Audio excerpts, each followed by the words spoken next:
కొడవలూరు మండలం బొడ్డువారిపాలెం వద్ద తెలుగుదేశం నాయకుడు సురేంద్రపై వైసీపీ శ్రేణులు దాడికి పాల్పడ్డారు. వైసీపీకి చెందిన 5 మంది కాపు కాచి సురేంద్రపై దాడి చేసి పరారయ్యారు.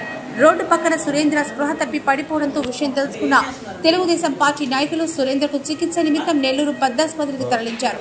సురేంద్రను అడ్డు తొలగించుకోవాలన్న కక్షతోనే వారు దాడి చేసినట్లు టీడీపీ మండల నాయకులు ఆరోపిస్తున్నారు.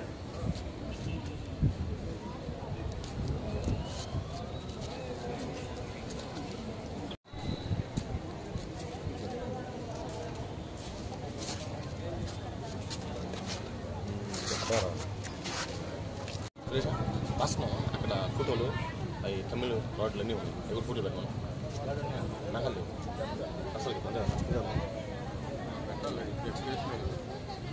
కష్టం చేపిస్తే గట్టిగా ఉంటుంది.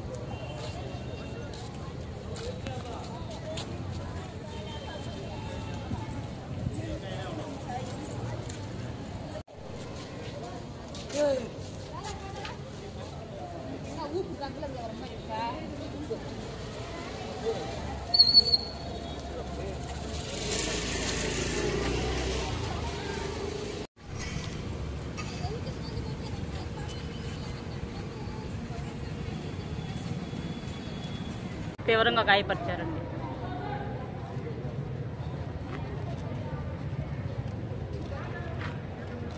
దేనివల్ల కొట్టారమ్మా మీ ఆయన? రాడ్లు, కర్రలు, రాళ్ళతోటి. దేనివల్ల కొట్టారు? వర్క్ పోరండి. మీది ఏ పార్టీ? టీడీపీ అండి. వాళ్ళు వైసీపీ వాళ్ళు మీ మీద దాడి చేశారా? దాడి చేశాను. వాళ్ళ పేర్లు ఏమన్నా తెలుసా? తెలుసండి. బండ్ల మోహన్, లలిత, ఉప్పాల జనార్దన్, ఉప్పాల మల్లికార్జున్, ఉప్పాల లావణ్య. వాళ్ళు 5 కలిసి తీవ్రంగా గాయపరిచారండి. హైవే మీద అటాక్ చేశారు.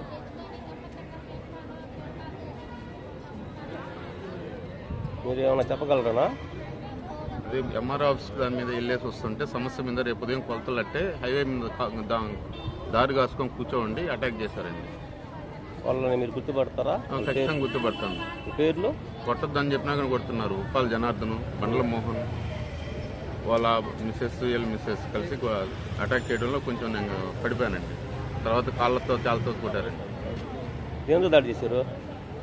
ఒక రాడ్ తోటి ఉప్పాల రాడ్తో కొట్టారండి. ఉప్పాల మల్లికార్జున అనేవాడు. ఈ పక్క వీళ్ళేమో రాళ్ళు ఒక పక్క రాడ్తో కొట్టారండి భుజం మీద. దెబ్బతో కింద పడిపోయాను. హత్య చేసేస్తారా, నిన్ను చంపేస్తాము, ఇవన్నీ లేకుండా పోతాయని అంటున్నారు. దానికి మన ప్రశాంత్ రెడ్డి గారు చర్యలు తీసుకుంటారని మేము వెయిట్ చేస్తున్నామండి.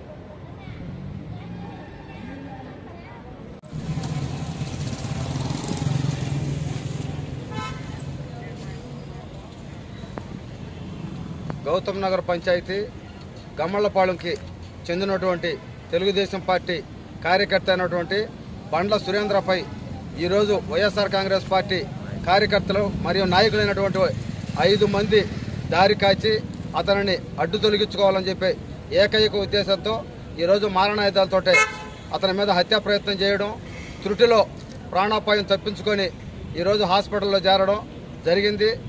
ఈ సురేంద్ర వాళ్ళ భార్య అయినటువంటి గతంలో 5 సంవత్సరాల కింద జరిగినటువంటి ఎంపీటీసీ ఎన్నికల్లో వీళ్ళ చేతిలో ఓడిపోవడం జరిగింది.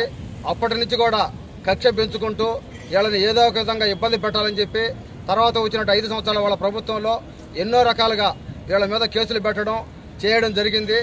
అన్నీ కూడా ఆ రోజు వాళ్ళు తట్టుకొని నిలబడి చేసినటువంటి పరిస్థితుల్లో వాళ్ళకి సంబంధించినటువంటి పొలాలను కూడా గట్టులు చెరిపేసి వాళ్ళ పొలాలలో కలుపుకోవడం జరిగింది.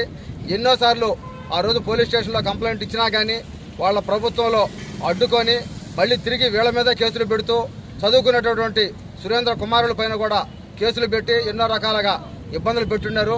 ఈరోజు ప్రభుత్వం మారిన తర్వాత అతను కోల్పోయినటువంటి పొలాన్ని మళ్ళీ ఆ పొలాన్ని కోసం తహసీల్దార్ గారి కాడికి గత నెల రోజుల నుంచి తిరుగుతూ వాళ్ళకి 2-3 సార్లు నోటీసులు ఇచ్చినా కానీ వాళ్ళు ఏదో ఒక విధంగా అడ్డుకుంటూ ఉంటే రేపు ఉదయం ఫైనల్గా రేపు ఉదయం కొలుస్తామని చెప్పి నోటీసులు ఇవ్వడం, రేపు ఉదయం కొలత ఉంది ఏదైనా కానీ ఈరోజు ఇతను ఏదో ఒక విధంగా అడ్డు తొలగించుకుంటే మనకు ఆ కొలతలు లేకుండా పోతాయి, మనకి ఇతను అడ్డు లేకుండా పోతాడని చెప్పి ఈరోజు వాళ్ళు 5 కలిసి 3 మగవాళ్ళు సురేంద్ర అయితే ఏమి సురేంద్ర మీద బండ్ల జనార్దను బండ్ల మోహను, బండ్ల మల్లికార్జున, లలిత మరియు లావణ్య వీళ్ళ 5గురు కూడా కలిసి అతన్ని ఈరోజు చంపేదానికి ప్రయత్నం చేశారు. తర్వాత అతను తప్పించుకొని 108లో కోవూరు హాస్పిటల్కి రావడం, తర్వాత అక్కడి నుంచి నెల్లూరు పెద్ద హాస్పిటల్కి వచ్చి ట్రీట్మెంట్ చేయడం జరుగుతూ ఉంది. గతంలో ఉన్నటువంటి కక్షలు కార్పణ్యాలు లేకుండా ఈరోజు ప్రశాంతమైనటువంటి వాతావరణంలో కోవూరు శాసనసభ్యురాలు వేమిరెడ్డి ప్రశాంత్ రెడ్డి గారు ఏదైతే చెప్పాడో ప్రశాంతమైన కోవూరు చేస్తానని చెప్పి దాంట్లో భాగంగా ఈరోజు ప్రశాంతంగా ఉన్నటువంటి కోవూరుని మళ్లీ ఈరోజు కొడవలూరు మండలంలో మొట్టమొదటిసారిగా వైసీపీ గూండాలు బరితెగించి ఈరోజు తెలుగుదేశం పార్టీ కార్యకర్తలపై దాడులు చేయడం జరిగింది.